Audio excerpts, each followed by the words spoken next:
Ohio State gave Penn State an early scare, but the toughness of Braden Davis, the determination of Bo Bartlett quickly shifted momentum back to where the Nittany Lions took over from there.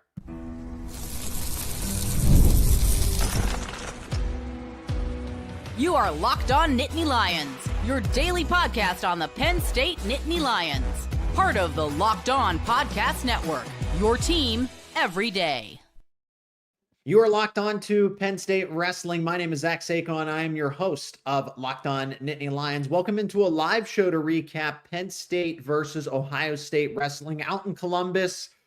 Whoa, the Buckeyes certainly made it interesting early on, and then with some of the question marks in the lineup, whether or not Braden Davis would go, whether or not Tyler Kasak would go, and then Greg Kirkfleet was missing. So when Luke Lilledahl, who I get done raving about the past couple of weeks and just how he is phenomenal as a starter, as an opener, and then he gets pinned when it looks like everything's just going to be a decision. So that's really where everything started from, but it's the pin.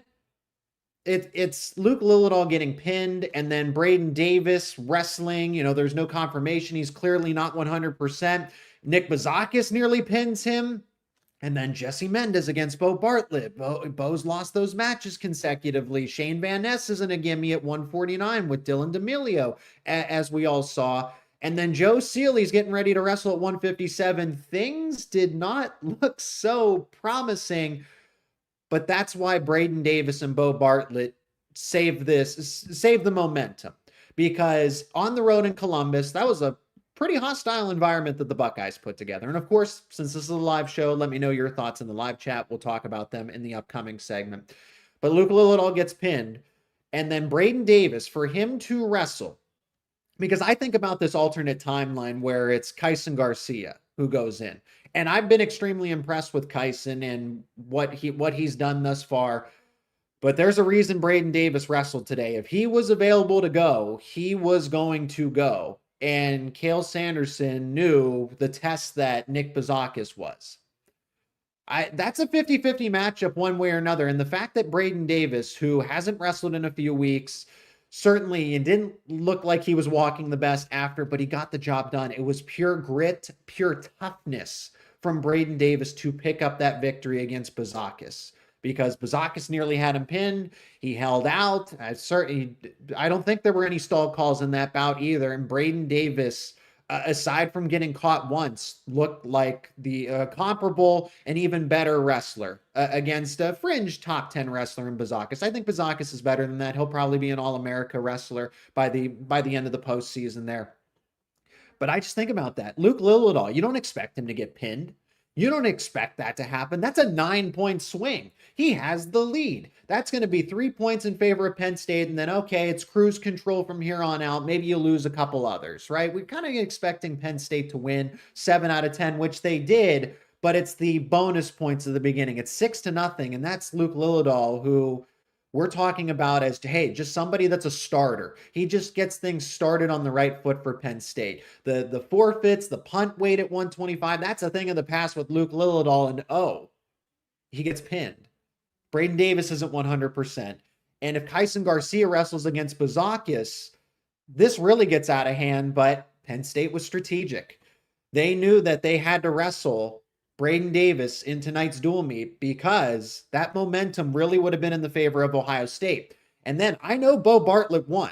I know he wins 4-2, but that just doesn't set up well with what happened at the top with 125. So that's why Bo Bartlett and Braden Davis's wins were the most important of anybody's performance tonight. For Braden Davis to go out there not 100%, honestly, certainly could have helped himself a little long term by continuing to rest because, like I said, he walked off the mat pretty gingerly at the end there, but he got the win.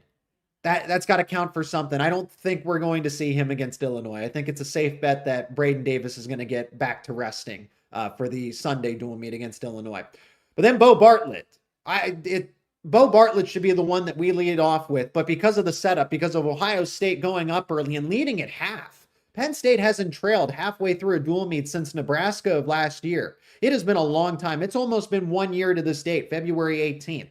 Now, it was only 10-9, but still, this is uncharacteristic for Penn State. And then for Bartlett to go out there, be the aggressor, have Jesse Mendez coming to attack him, because normally it's Mendez is on the defensive and Mendez has to wait for Bo Bartlett to come to him. And this time the roles were reversed. It was Bartlett who had the upper hand. It was Bartlett who scored early, and then Mendez is scrambling to try to get an attack, and that is Bartlett's best situation, because Bartlett, all around great wrestler, obviously. He wouldn't have just knocked off the top-ranked wrestler in the country decisively. I think even though the margin's close, that's a decisive victory from Bartlett. He led early on, and there were really no questions about Bartlett handling that match. So for Mendez to always, have that advantage, be in control the entire time. And that's where Bartlett's strength is, because he's so much better defensively. He is so much better at fending off attacks that you give him a lead, it's hard to get it back it's hard to get it away from Bo Bartlett. So Bartlett, it's easier said than done. You're not going to do that every single time against Mendez, but Bartlett is now undefeated in regular season dual meet matchups against Mendez. We'll see how the postseason unfolds, because Mendez is not going to take this lightly. He's not going to go away, but that's a solid win. And I would put Bartlett as the number one wrestler in the country at 141. I don't think he should be below Andrew Alirez. I think he should jump from number 3 to number 1. You just knocked off the number 1 wrestler decisively in Jesse Mendez. That gives you the absolute right to take that number 1 place. Yes, ahead of Andrew Alirez. It wasn't like Mendez lost and it was another outside upset. No, Bartlett took matters into his own hands and won against the top-ranked wrestler. So therefore, Bo Bartlett's number 1 in my mind. Maybe Intermat or any of the other wrestling rankings will say otherwise, but Bo Bartlett should be the number 1 wrestler at 141. And then Shane Van Ness keeps it going, because there was really a good bit of doubt. Even though the results are the way they are, this one wasn't easy. And it's why I said what I said about Ohio State. When they are wrestling at their best, they can go up against, I know they lost to Iowa, but this is a team to watch in the postseason. This is absolutely a team at the Big Ten tournament that could surprise, a team that at the NCAA tournament could find its way into fighting for that second place spot. And you can see why here. I don't try to say those things lightly. I'm not trying to exaggerate. For anybody that saw the preview episode with Jeff Byers and myself, is that Ohio State is good. And honestly, they weren't wrestling at full strength either comparatively to Penn State, right? Sammy Sasso wasn't there. We know that Rocco Welsh is redshirting this season. Nick Feldman's not 100%, but this is a solid Ohio State team.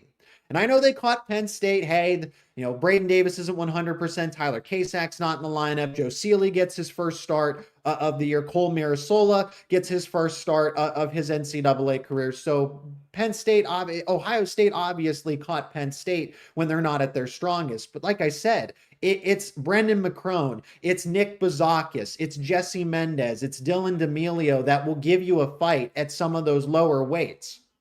Really. So because when you look at Harshtha against Levi Haynes and how close those were, Penn State doesn't get lucky. Penn State earned those victories. Let's go to Shane Van Ness specifically. Van Ness to win in the final seconds, because it looked like D'Amelio was going to get one of those attacks in. It looked like D'Amelio was eventually going to finish his shot and take Van Ness down. I mean, that throw that he had, if that's freestyle, that's 4 points. This is folk style. This is obviously, and this isn't freestyle, but I'm saying that he had some really good throws. He had some really good moves, but Shane Van Ness had the better counters and the better re-attacks, and that was the difference. But it's hard not to argue that D'Amelio didn't look like the better wrestler for most of the time, and then Van Ness attacked and succeeded when it mattered most. When D'Amelio did all of that to end up with no points, and then Van Ness gets the takedown to ultimately win that one.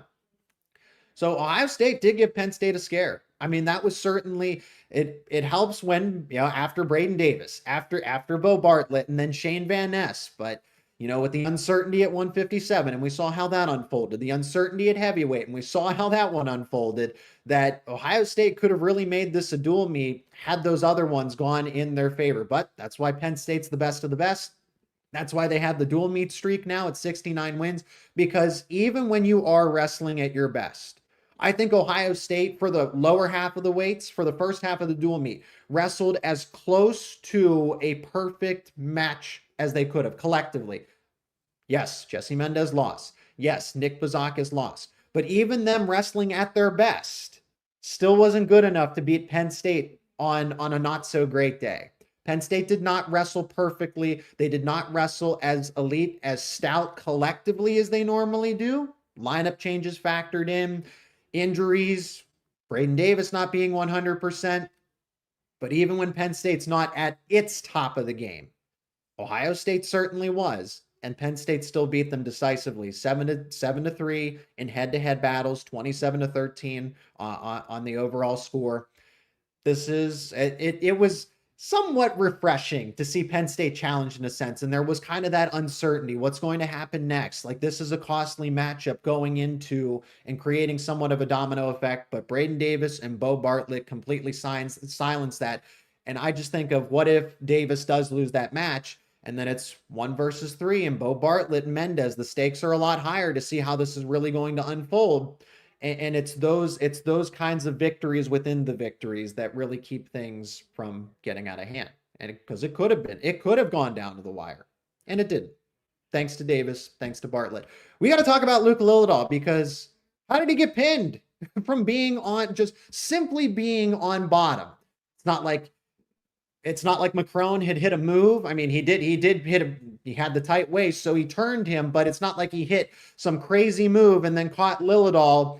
He just turned him over while he was laying flat to start the second period. So we're going to discuss that, plus get your comments in the live chat here on this live edition of Locked On Nittany Lions.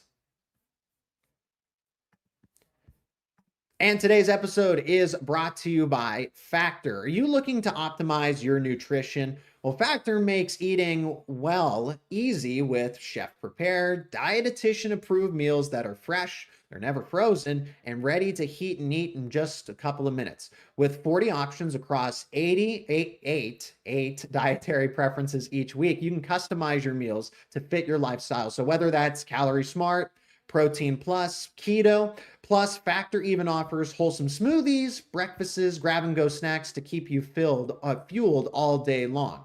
Factor takes the stress out of meal planning. I mean, that's the best part above all else. You don't have to worry about your meals. You can have a Protein Plus meals that are packed with flavor, and they will keep you feeling full throughout the day. It's the convenience. It's unbeatable. There's no prep. There's no mess. Just great food in a matter of minutes. You can eat smart with Factor. Get started at factormeals.com/LockedOnCollege50 off and use code LockedOnCollege50 off to get 50% off your first box plus free shipping. That is code LockedOnCollege50 off, 50 off at factormeals.com/LockedOnCollege50 off to get 50% off plus free shipping on your first box. I want to talk about Luke Lilledahl specifically because that's how, even if you give Macron the 3-point victory, so let's say he wins by decision, it's the pin. It's the type of loss. It's the type of defeat at the top of the dual meet. So then this ends up being what? 27-10. And it's really not doesn't seem like each bout is consequential. But like I said, it was just an interesting feeling. It was a different feeling watching the dual meet unfold. But I want to take this a step further because Luke Lilledahl does have concerns being on bottom. And I'd rather him go through these trials and tribulations now. And that's precisely what Cael Sanderson and company are. You are trying to get your wrestlers, your competitors, as poised for the postseason as possible. And Luke Lilledahl's strength, I'm pretty sure he wants to choose neutral because he's so much better on his feet. Obviously, you don't need a wrestling expert to understand that. So for Luke Lilledahl to go on bottom, that's clearly his weakness, but Penn State wants to put him in a position, Cael Sanderson wants to put him in a position where more or less he's uncomfortable, or more or less that's something that's not his strong suit, to get out of that. And you see what it turned into. It unfolded into something that really got out of hand. This wasn't just near fall points. This turned into a straight up fall. So this is a learning lesson for Luke Lilledahl. This also doesn't change my opinion of Lilledahl and his path to an NCAA title. I think it's kind of a reality check because Luke Lilledahl does have his weaknesses. He's so incredibly talented, but he's a better freestyle wrestler than a folk style wrestler. That's not a hot take to say. That's an honest fact. But for Lilledahl, he's got to be able to learn and go through the techniques of stuff. Hey, you're freestyle, you get taken down, and then you move on, right? The match just keeps rolling. But there's that other side of folk style that he's got to get comfortable with, and he's not quite there yet. So against better top-heavy wrestlers, I know, and that's kind of contradictory to say at 125, top-heavy for the lightweight, but I think people understand my point. Basically, wrestlers that are good on top are going to be an issue or might be kryptonite against a Luke Lilledahl. And I never really doubted Brendan McCrone. For the most part, if we go back to the preview where I talked to Jeff Byers, I kind of kept highlighting how Brendan McCrone is just a serious wild card.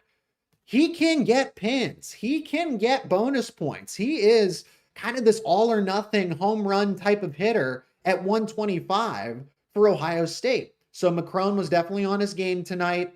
I think Luke Lilledahl is still a firm NCAA title contender, but he definitely has to improve because he's going to face, again, if McCrone's going to do this, okay, imagine if you go up against a Figueroa, a Ramos, right? The better wrestlers at 125. If McCrone can do this in or outside the top 15, then you do have to be concerned about some of those better wrestlers.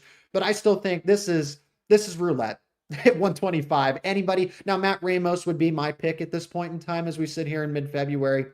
But I still think Lilledahl has as good of a chance as anyone at 125. It's Ramos and basically anybody else, but even Ramos can drop a match that he's not supposed to unexpectedly. So we'll see how it all unfolds at 125, which is just an absolute mess, which is more or less good when it gets to the postseason.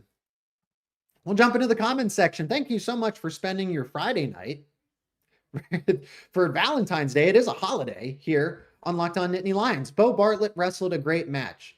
Yeah, he did. He wrestled as close to a perfect match as possible. And the scoreboard, of course, being 4-2, but that's when you go up against the number one wrestler, you're not going to tech fall him. You're not going to, maybe you pin him. I don't know. We saw Luke Lilledahl get pinned, right? But he's not the clear cut number one overall ranked wrestler. And this is somebody that you have lost now NWCA All-Star Classic, and then before that, the NCAA Championship, and then before that, the Big Ten Championship. And the question always comes back around, hey, is Jesse Mendez, nobody's asking Bartlett directly, is he too much for you? But that's kind of this understanding that you didn't get him this time. Okay, well, what about next time? All right, well, you didn't get him this time. What about next time? All right, you didn't get him this time. So we just kind of back off and assume that the margin is a little further than we anticipated, and no. Bartlett has reset the conversation. Bartlett is right there and just as much of an NCAA title contender as Mendez and Aliras. He should be the number one ranked wrestler at 141, and that's that. Because, like I said, Mendez didn't lose to somebody else, some outside competition. He lost to Bartlett, who was number 3, moved Bartlett above Andrew Aliras. That's the right thing to do. I imagine this is a response to Bartlett. Yes, we all agree that Bartlett wrestled as close to a perfect match as possible. That's as close to perfect as you're going to get against Jesse Mendez. Davis looked good. For what it's worth, Braden Davis did look really good under the circumstances. He didn't wrestle a full 7 minutes, right? I don't think that was a complete match, but he did enough to get the victory, and that's what mattered. He probably shouldn't have wrestled tonight. He was not 100%. It would have benefited him to stay on the sidelines. But he wrestled. He competed. And it's that toughness. When your team needs you in this kind of dual meet, which could have gotten out of hand between the McCrone-Lilledahl pin and then having Kyson Garcia go out, and honestly, Kyson's just not there. I imagine that Bouzakis, at a minimum, picks up a major decision. Maybe a tech fall. Maybe it's a pin because Davis clearly almost got pinned against Bouzakis. But to be able to fend all of that off, wrestle through the injury, wrestle when you're not 100%, and still go get a win against somebody that I believe is an All-America caliber wrestler, even though the rankings say, hey, he's a fringe top 10 guy. I think he finishes on the podium at 133, and Davis gets you a win when you need it most. Because you lose back-to-back matches like that to start on the road in Columbus, it could have gotten dicey for Penn State. That's all I'm going to say. There's a Scarlet scare in town. There was a Scarlet scare, right? We'll go off of that. Tyler Kasak would have had a tech fall, and so would have Kirk. I don't know what happened to Luke, but he had 1 minute of riding time and was up 6-2. Exactly. That's a 9-point swing to open things up. That is a huge, it's not only the momentum of getting a win that, again, a majority of people were favoring Luke Lilledahl against Brendan McCrone tonight. Nobody was anticipating, let alone a pin, but not a lot of people were anticipating McCrone to get a victory against Lilledahl. It's okay, business as usual. Lilledahl gets a decision. And then Garcia goes out there because we didn't know that Davis was going to wrestle until a matter of minutes before the actual dual meet happened. So Kale was strategic. Kale did everything in his power to make sure that the lineup was as strong as it could have been, right? I see a lot of comments in the live chat, and I'm going to get to more of them here. We got another timeout. We'll continue to talk about this one. Joseph Sealy wrestled. Cole Mirasola wrestled as well. True freshmen were pretty active tonight in Penn State's lineup. We'll talk more about them, get more of your comments from the live chat here on this live edition of Locked On Nittany Lions. Today's episode is also brought to you by FanDuel. When the game tips off, the NBA action is just getting started, and there's no better place to get in on that action than with FanDuel, America's #1 sportsbook. With FanDuel, you can place live bets throughout the game, so even if you miss that opening tip-off or want to bet on a fourth quarter comeback, you can stay in the action at all times.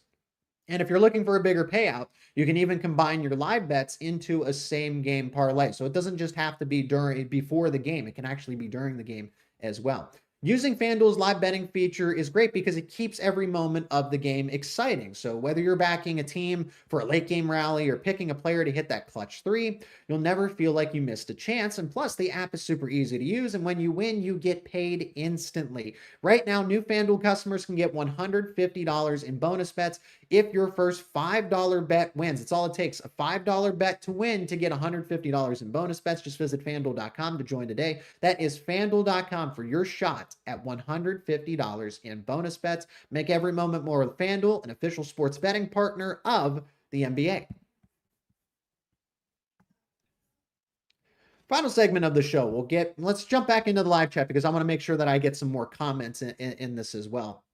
Joseph Sealy is not ready. Next guy up to replace Tyler on Sunday.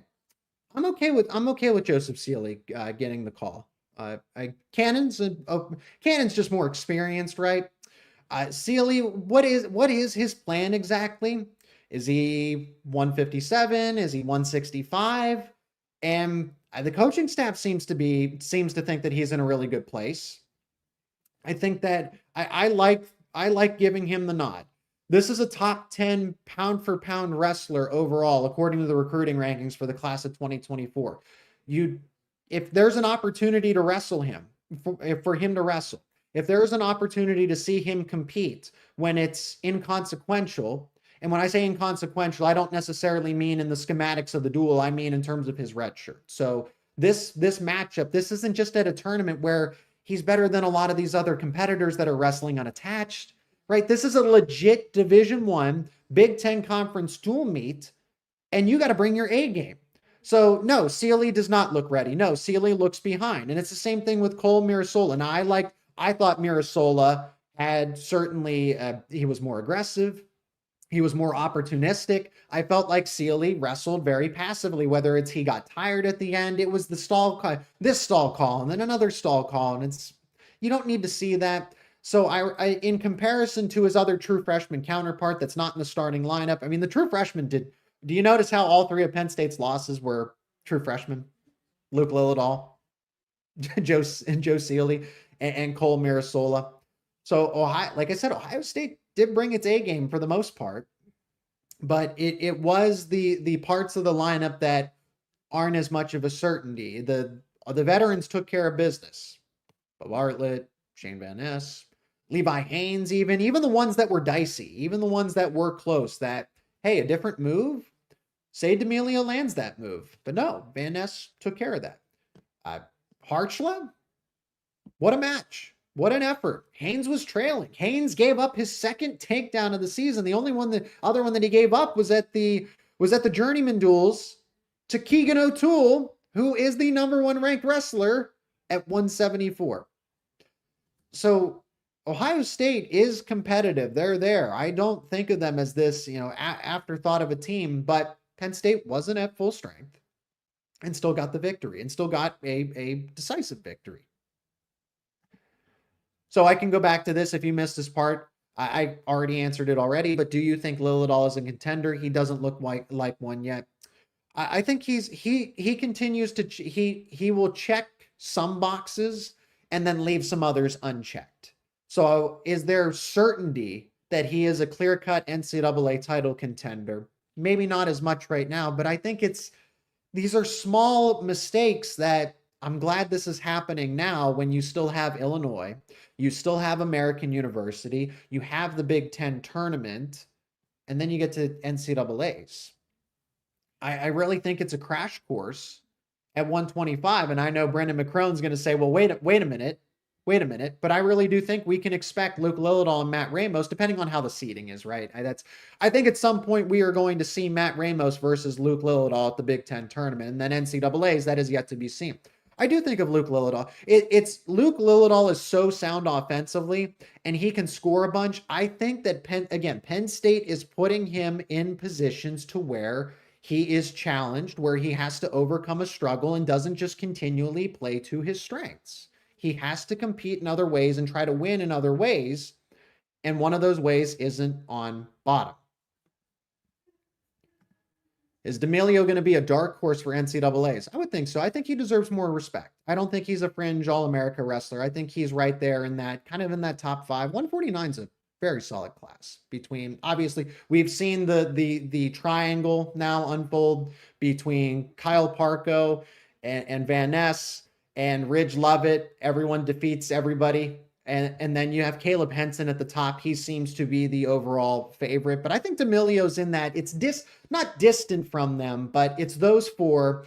And then D'Amelio's on the outside looking in. But I would say that he's the 5th best wrestler. I mean, it looked like he had Van Ness multiple times and never was able to get to him. And it was close. It was close. Luke is. So I imagine that's a response. But yes, we agree here. Luke is an NCAA title contender. He got caught and he will learn. He just simply needs to work on bottom. That's all he needs to do. I think Sealy is better at 157 pounds and he isn't ready just yet. I can't criticize Joe Sealy too much because he hasn't been competing for the past. I don't know his entire timeline, but we know that he's been hurt. We know that Sealy has been out for at least what Cale Sanderson told us at a media availability. So for anybody that missed that, Sealy has not been wrestling the entire time. He has not been practicing the entire time. He may be going through some workouts and different trainings and stuff, but he hasn't been competing for this entire time. And so for him to come back and now and I asked him, I said, because I kind of anticipated that Sealy was going to get the nod at 157. Cale was very subtle about it, or at least he tried to be. But I thought I'd ask him because I said, hey, what are your options? Tyler Kasak, if he can't go. We assume that Alex Facundo, because he's dealing with an injury. Now you see how depth matters. Because Kasak is currently he's in concussion protocol. Facundo's probably going to take a medical red shirt, so he's not available. You can't have him wrestle. And is he in top tier shape? Probably not, because he's been dealing with an injury. Well, there's Connor Pierce. Well, there's David Evans. Joe Sealy might be better than them for what we know. Cale is very intentional. He's very decisive. He is not going to just put Joseph Sealy out there for the sake of just to see him lose, to see him learn. No, you have to earn it. I don't think Penn State gives out bouts. They don't give sympathy bouts out to wrestlers by any means. You have to earn it in practice. You earn the minutes, you earn the reps, you earn the starting spot at 157. And that's why I said, you mentioned Connor Pierce, coach, you mentioned David Evans, but Joe Sealy. And then it was just kind of a quick, really, it was a couple words. Yeah, we think he's doing great. It's interesting that you didn't elaborate on him. It's very, and then he ends up getting the start at 157. The result is what it is. He hasn't been training to full capacity at this time. He's still a true freshman, but the expectation should be high. He was top 10 nationally, pound for pound, in this 2024 recruiting class. Sealy should absolutely have those kinds of expectations to go out there and not lose like that. I want to pull up the score again, 10-1. The expectation that, okay, maybe you don't win, but not 10-1, not multiple stall calls. He'll get there. I don't even think Sealy is at his best presently. But for Penn State, for what they're seeing in the mat room at practice, to give him that start shows that Sealy has bounced back since that injury. So that's really promising, that somebody that hasn't wrestled fully and competed to the full capacity, and they still put him out there to start, is pretty telling, in my opinion, about Sealy. They didn't go with Connor Pierce. They didn't go with David Evans. They could maybe Ty Watson at 157. I think that's a little bit of a stretch, but they didn't just wrestle anybody. They wrestled Sealy despite all of that, is the point I'm trying to convey here. Yeah, we agree. Sealy needs work at 157 along with Cole at 285. And that's tough because Cole was competing at, give or take, what? I'm trying to think of the way the high school weights are broken up, but he wasn't wrestling as a heavyweight in high school. Connor was wrestling at 92 kilos in international wrestling and freestyle, and Cole was wrestling at 97 kilos. So if I'm not mistaken, that's give or take, forgive my math, but 210, 215 pounds. And now he's wrestling Nick Feldman, who's probably 240, 250. Greg Kirkfleet's certainly in that 250, 260 range. So to go from 210, 215 to wrestling competitors that are 240, 250 that have more experience than you, I'm not gonna be as hard now, but I'm more impressed. I take away more positive from Cole's matchup than I do for Sealy, who was in a similar situation. It was a spot start for the true freshman. I want to see them again on Sunday against Illinois. If Tyler Kasak's not 100%, don't push him, don't force him. That's a serious, you need to be cautious with that. You can't just throw him out there. Whereas Braden Davis dealing with a knee injury, right? He's not in a protocol, so he's able to go. But Davis doesn't need to wrestle on Sunday. Kasak doesn't need to wrestle on Sunday. And honestly, if Greg Kirkfleet's not, I imagine it's an illness. I hope it's not an injury that was sustained. I don't have any information on that. I will certainly look around and gather that information, but I do not know why Greg Kirkfleet did not wrestle. But it was good to see Cole get that opportunity at heavyweight. And I liked what I saw out of somebody that was wrestling not too long ago at 210, 215 pounds, give or take. And he had a couple shots, just wasn't able to finish them. Nick Feldman looked like he was a step faster, just a hair stronger. I don't think Mirasola is that far off. That's against it. Nick Feldman's been hurt this season, so he hasn't even been at his best, but that is an All-America wrestler, and I thought Cole Mirasola did pretty well against an All-America caliber wrestler. See, we got some other comments in here.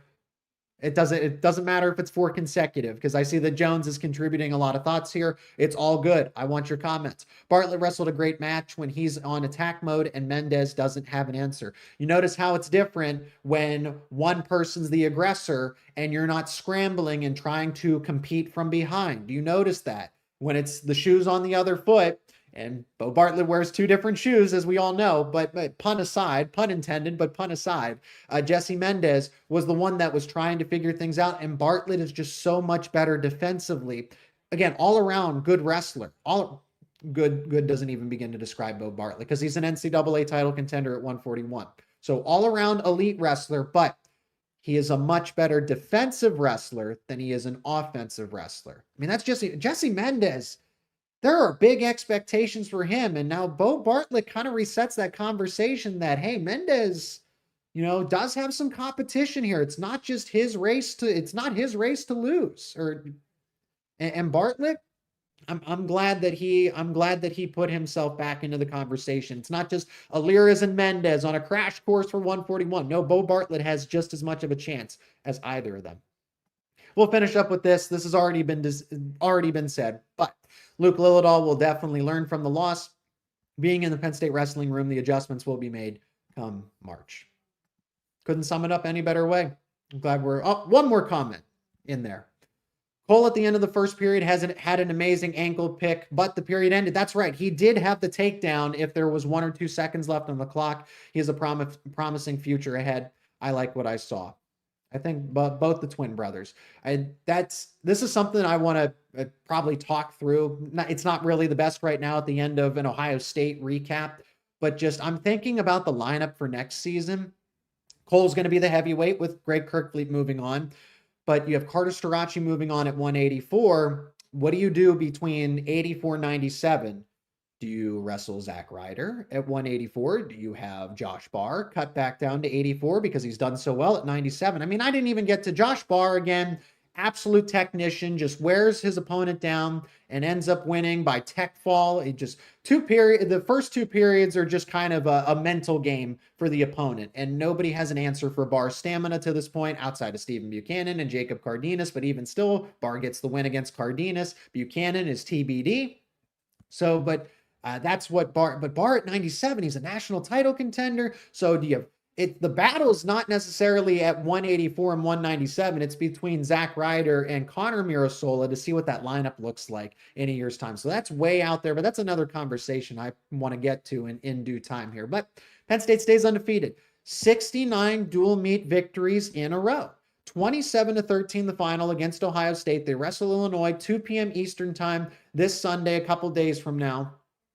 They are so close to the Oklahoma State record, they're not going to get it this season because they only have a couple of dual meets left, but they are extremely close. 7 dual meet victories away from tying 76, and then they need 8 to ultimately take over the record at 77. My name is Zach Seyko. I'm the host of Locked On Nittany Lions. Thanks so much for checking out this live edition of the show. If you are new to the show, subscribe to the YouTube channel and wherever you get your podcasts. We do this daily. We talk about your favorite Penn State sports teams Monday through Friday, whether it is Penn State football, Penn State wrestling, Penn State basketball. You got it all right here on Locked On Nittany Lions, part of the Locked On Podcast Network, where it is your team every day. Enjoy your weekend, everybody.